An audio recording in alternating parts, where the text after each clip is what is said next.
Olá, pessoal, que bom. Estamos juntos novamente aqui no grupo de amigos online, desenvolvendo o nosso estudo sobre relacionamento de intimidade com o Senhor, que envolve a nossa total consagração ao Senhor Jesus, ok? Até que nada mais importe, que é o título desta série que nós estamos desenvolvendo. E nós estamos no estudo número 2, que hoje nós vamos dar continuidade e concluir o estudo número 2. Eu agradeço a Deus pela tua vida, pelo teu interesse nos acompanhando,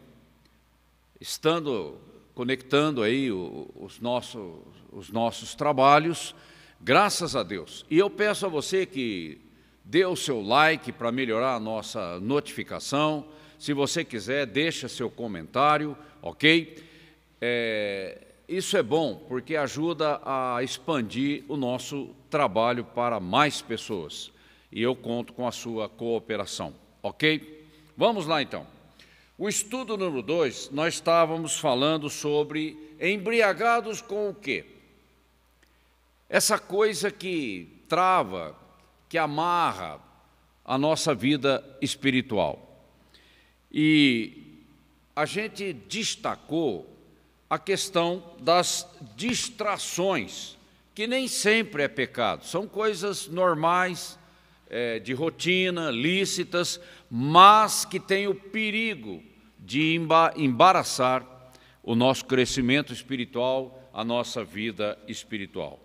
E a semana passada a gente comentou rapidamente sobre os tipos de embriaguez. Não esgoto o assunto, mas são os mais importantes. Prazeres carnais, prosperidade financeira, posição de liderança ou posição social, ativismo ministerial e família. Nós citamos esses 5 exemplos e o perigo que eles têm de se transformar numa pedra de tropeço na nossa vida, ok? Mas hoje a gente vai abordar a maneira como a gente deve evitar esse tipo de coisa, ok? Bom, a questão da embriaguez, nós vamos usar esse termo se referindo a esses 5 itens que nós acabamos de relacionar. É por causa da influência. Por isso que nós temos que evitar, nós temos que lutar contra a embriaguez na nossa vida. Eu não estou falando de embriaguez alcoólica, não é nada disso, mas é fazendo um certo paralelismo com isso. Mas o perigo está na influência que isso traz, te levando para uma posição de conformação com as coisas do mundo. E aí a sua espiritualidade cai, o seu serviço cai e a tua influência lá fora cai. E aí trava o que Deus quer fazer. Então, quando eu me afasto de Deus, então esse relacionamento de intimidade, ele se esfria. O primeiro a perder sou eu. Primeiro ponto. O segundo a perder é o trabalho que Deus quer fazer com as outras pessoas, porque eu sou o canal. Eu tenho que ter consciência de que eu sou um instrumento de Deus na terra. Ok? Então, tendo em vista esses 2 pontos, a nossa consciência deve alertar aí a nossa responsabilidade. Por isso que a Bíblia fala de vigiar. Essa vigilância, essa prudência, que é uma coisa ativa, ok? Uma iniciativa da minha parte, ok? E a Bíblia fala de vigilância, de sobriedade, que tem esse sentido. Primeiramente, não deixar a chama apagar na minha vida. E a consequência que isso tem no evangelismo, porque Deus me levantou nesta geração como testemunha, como discípulo, como embaixadores do reino. Nós temos uma missão, um propósito na vida, ok? E a palavra que nos alerta a isso está lá em 1 Tessalonicenses, capítulo 5, versículos 6 a 8. Então, essa embriaguez fala de dormência espiritual, sono espiritual, que envolve cegueira espiritual, o retorno de velhos paradigmas, ok? Incapacidade de ouvir o Espírito e de responder a Deus. Aí é dureza de coração, frieza espiritual, indiferença, e você acaba se envolvendo com distrações, né, na vida, e a tua influência, o teu trabalho, o teu serviço na igreja cai. É disso que nós estamos falando. E quando a gente fala de sobriedade, a gente está falando de uma pessoa lúcida, uma pessoa equilibrada, uma pessoa temperada, uma pessoa que está sensível, que tem a percepção aguçada, porque nós estamos numa guerra espiritual e eu não posso me distrair, né? Isso é fundamental. E os cuidados que a gente tem que ter, aí vem a reação, né? Como combater, como evitar essa indiferença, essa frieza espiritual, essa rotina da vida religiosa. Aqui nós vamos citar 3.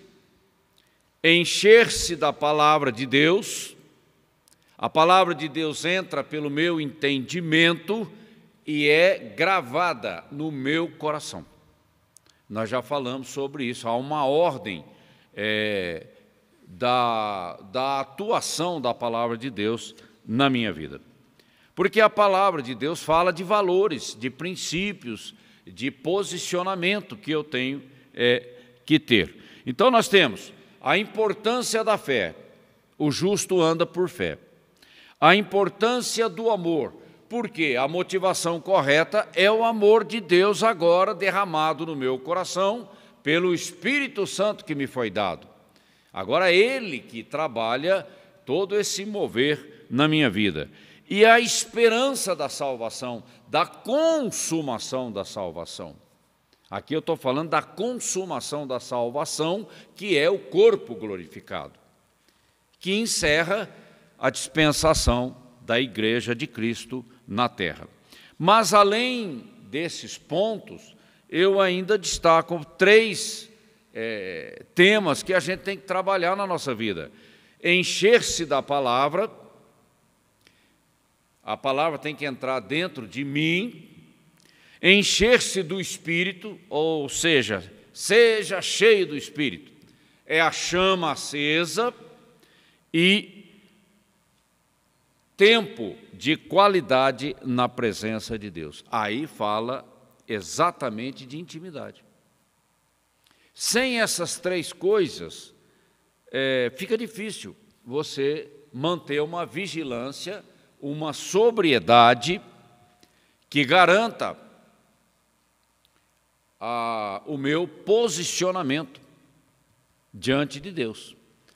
E esse posicionamento não é só em relação à minha vida, mas é em relação ao serviço que Deus espera de mim. E tem a ver com a igreja local aonde eu estou. Ok? Então, o primeiro, encher-se da palavra.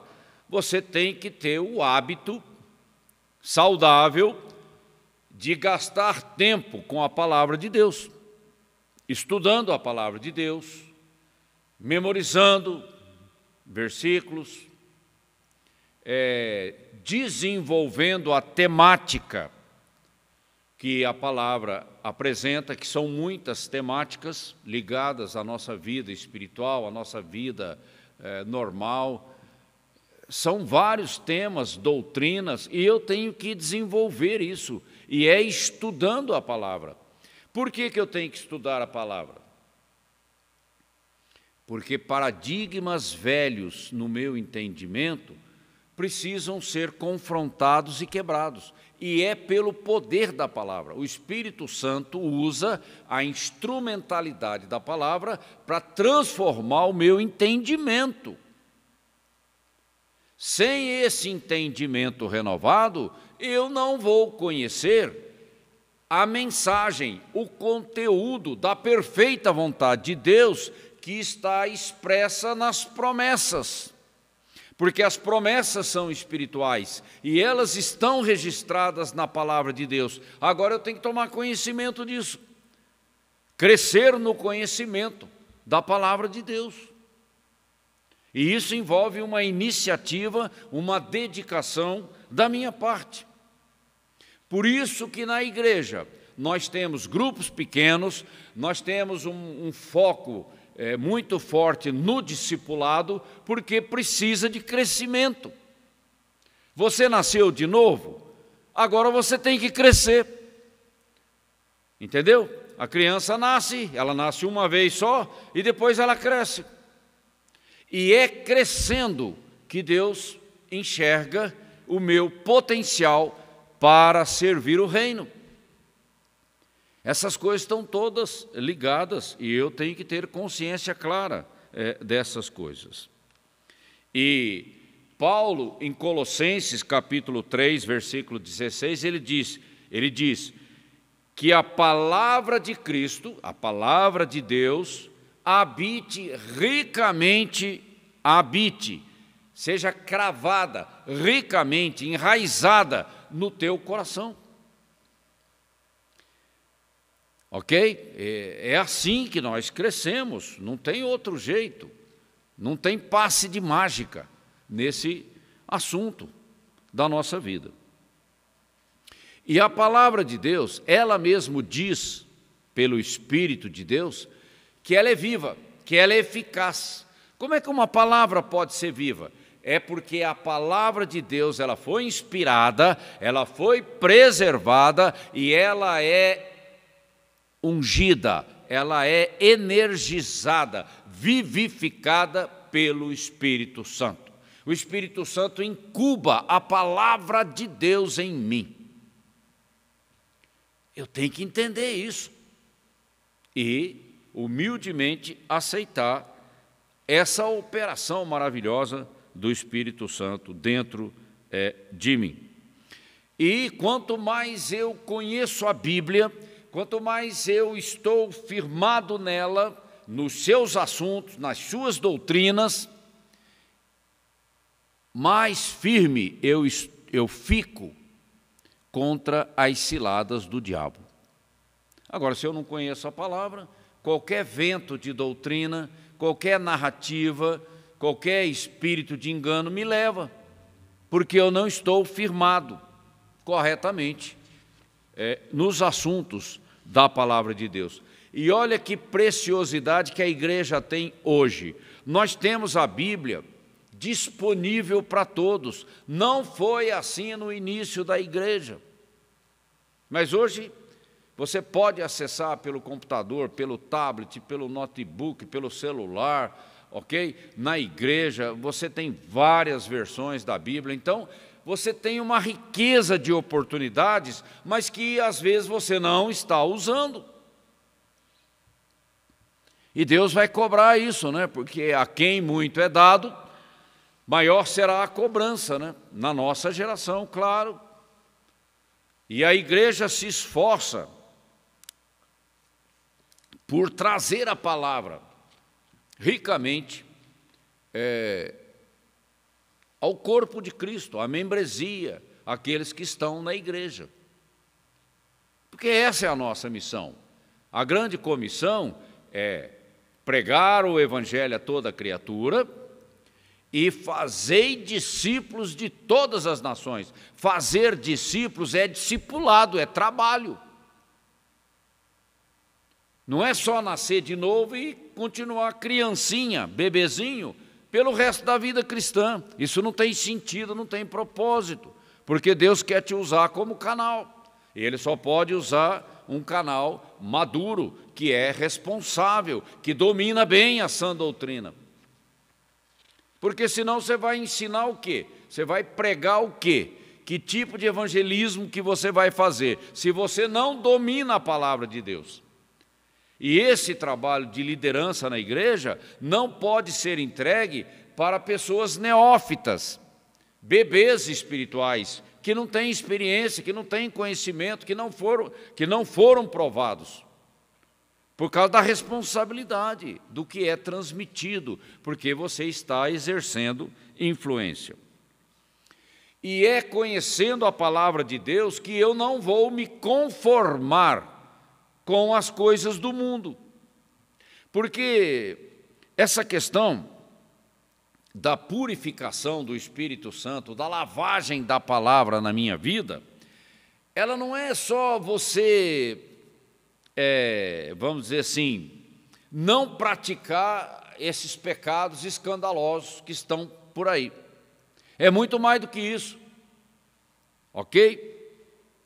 É você não se deixar levar por essa embriaguez que tomou conta do mundo, que são espíritos de engano. Porque primeiro você não pratica, mas depois você vai se conformando, você vai sendo liberal, daqui a pouco você é conivente, você é negligente. Porque tudo caminha para baixo, né? O pecado só leva para baixo. E a gente, por falta de atenção, vai deixando as coisas acontecerem e vai te levando para uma situação de perigo, você vai passar por uma situação de desapontamento, porque você saiu do caminho estreito, o caminho do avivamento pessoal, você com Deus e com a palavra, e você começa a se distrair. E isso vai ter consequências, tanto na minha vida quanto na tua vida. Ok? E essa purificação que a palavra traz na minha vida, separando aquilo que é do espírito, aquilo que é da alma, aquilo que é da carne, aquilo que é do espírito, a palavra é fundamental para fazer essa peneira, para fazer essa separação. É fundamental. E o Espírito Santo vai desenvolver a minha sensibilidade, a sensibilidade da minha consciência, da minha percepção, através da palavra. Porque a palavra, para mim, funciona como um sinal amarelo. Ela acende. E isso me ajuda a escolher a direção correta, a buscar um comportamento santo que agrada a Deus. E é assim que eu vou experimentar o melhor de Deus, não é de outro jeito. Eu tenho que ter sensibilidade para entender esse tipo de coisa, ok? A outra maneira de nós evitarmos essa embriaguez é enchendo-se do Espírito. Aqui fala de incêndio, de um coração quebrantado, de um coração tomado pela alegria da tua salvação, do incêndio do Espírito, do mover profético do Espírito na minha vida, da ousadia do Espírito na minha vida. Não é como uma bola murcha, que eu vou servir a Deus. Não, é cheio, mas cheio do Espírito, e não cheio de soberba, de conhecimento, de informações, que não é isso, é da unção do Espírito na minha vida. E isso me leva para uma posição de ousadia, de firmeza, que é essencial na guerra espiritual, que é essencial no cumprimento da grande comissão, no evangelismo, no discipulado e em todo tipo de serviço que eu faço na casa de Deus. É cheio do Espírito. Por isso que o Pentecostes, para a igreja é um diferencial. Você já parou para pensar? Lá no Antigo Testamento, alguns eram cheios do Espírito para executar um determinado serviço. Ok? Na igreja, não. Qualquer membro do corpo de Cristo pode ser cheio do Espírito Santo. É diferente, né? E o batismo no Espírito Santo, com evidência em falar em línguas, é algo para a igreja. Você não viu isso lá no Velho Testamento. Você não vai ver isso na grande tribulação com os mártires. Está entendendo? É algo específico para a igreja. Então a gente tem que acender uma luzinha aí, chamando a nossa atenção, que a igreja não consegue fazer a coisa acontecer na terra no tempo da sua oportunidade, se não for cheio do Espírito. Porque o Pentecostes, na vida da igreja, é a instrumentalidade de poder do Espírito Santo para que a gente possa cumprir a grande comissão, cumprir o propósito de Deus para a nossa vida. Não por força nem por vontade, mas sim pelo meu Espírito. Só que, pelo meu Espírito na igreja, é Atos 1:8, que eu tenho que tomar posse daquilo, eu tenho que dar valor àquilo, eu tenho que ser grato a Deus Pai, ao Senhor Jesus Cristo, por ter enviado o Espírito Santo. Primeiro, para que eu seja inserido no corpo de Cristo como um membro que é acrescentado no corpo de Cristo. Isso fala da nova criação, isso fala do novo nascimento. Mas também nascido de novo e cheio do Espírito para fazer a obra que o Senhor tem para a igreja. Porque os campos estão brancos, a seara é grande, a colheita é grande, mas cadê os obreiros cheios do Espírito para fazer o trabalho? Nós estamos numa guerra espiritual. Não é de qualquer jeito. Essa é a instrumentalidade que Deus deu à igreja. E por último, para encerrar a nossa reflexão de hoje, esse tempo de qualidade que a gente chama de comunhão iada. Nós já falamos sobre isso aqui, né? Iada significa uma comunhão de intimidade. É pessoal, cada um vai ter que ter a sua vida com Deus, conversando com o Senhor da igreja, se relacionando intimamente com Ele, buscando o que Ele tem para a tua vida especificamente, porque o geral já está na Bíblia, né? Revelações gerais já estão registradas na Bíblia e é para todo o corpo de Cristo. E é conhecendo a palavra que eu vou conhecer a revelação geral de Deus para a igreja. Mas as revelações específicas, as direções específicas, isso tem muito a ver com o chamado, com o ministério. Isso é algo que você tem que buscar em Deus.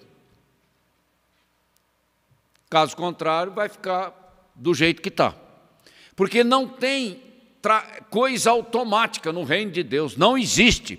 Eu tenho que ir atrás, eu tenho que buscar, eu tenho que fazer com que aquela promessa se transforme numa realidade histórica, fatual, na minha vida e através da minha vida. Isso é iniciativa, é um comportamento ativo e proativo. Eu tenho que valorizar isso, eu tenho que priorizar isso na minha vida. Se for esperar acontecer, você não vai ver nada.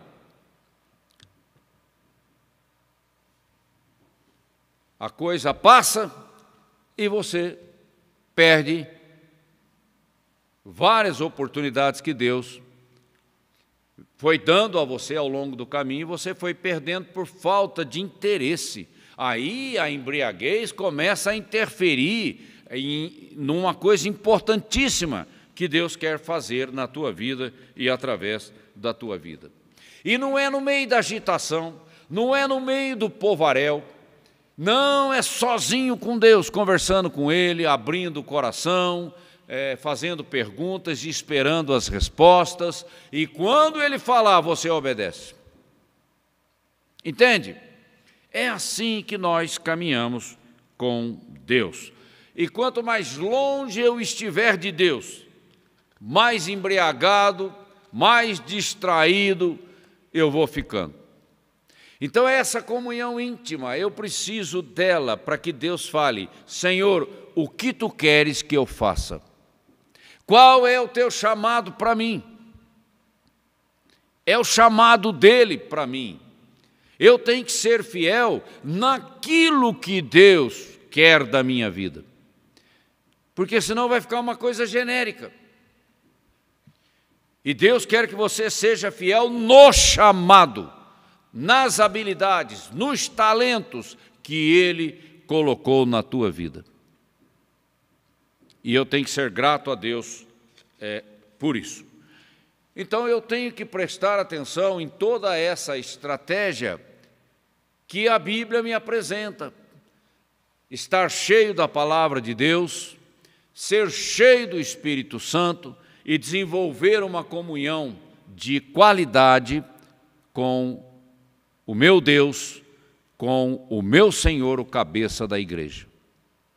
E me apresentar diante dele como: eis-me aqui, Senhor, o que tu queres de mim? É isso, é bem assim. E quando ele falar, obedeça. Obedeça, porque é a direção do Espírito Santo na tua vida. Sabe, eu tive pensando hoje de manhã que Deus falou comigo quando eu me converti, lá em 1989, de coisas que Ele queria fazer. Ele falou assim: é isso que eu quero fazer na tua vida. Eu até escrevi num papel e guardei isso. Está guardado junto com os meus documentos pessoais numa maleta na minha casa. De vez em quando eu pego aquele papel, dou uma olhada. E isso veio através de profecia. E às vezes Deus começa a te lembrar de coisas que Ele disse lá atrás, que Ele iria fazer, que Ele vai fazer, e eu tenho que cooperar para que isso aconteça. É algo que vem da minha parte, é uma cooperação. O que Deus falou que queria fazer na minha vida em 1989, depende, exige a minha cooperação. Eu tenho que buscar em oração, eu tenho que, como diz, ruminar isso novamente, ficar grávido disso novamente, para que essas coisas comecem a acontecer e a se desenvolver na minha vida. Se eu não for atrás, nada vai acontecer. E o prejuízo é para o reino, por causa de uma distração da minha vida, de uma teimosia, de uma independência da minha vida. Não pode ser assim. Ok? Por hoje nós ficamos aqui, espero que você medite com humildade, com seriedade sobre essas coisas, deixa o Espírito Santo trabalhar na tua vida, mudar a tua vida, você vai ver a diferença que isso vai fazer. E a diferença para o reino, que é o que importa, né, ainda mais. Tá bom? Ser abençoado para abençoar a muitos no tempo da minha vida. Ok? Que você tenha uma ótima semana, que você coloque em prática tudo isso, que você deixe o Espírito Santo te usar poderosamente, e eu conto com você a semana que vem. Deus te abençoe.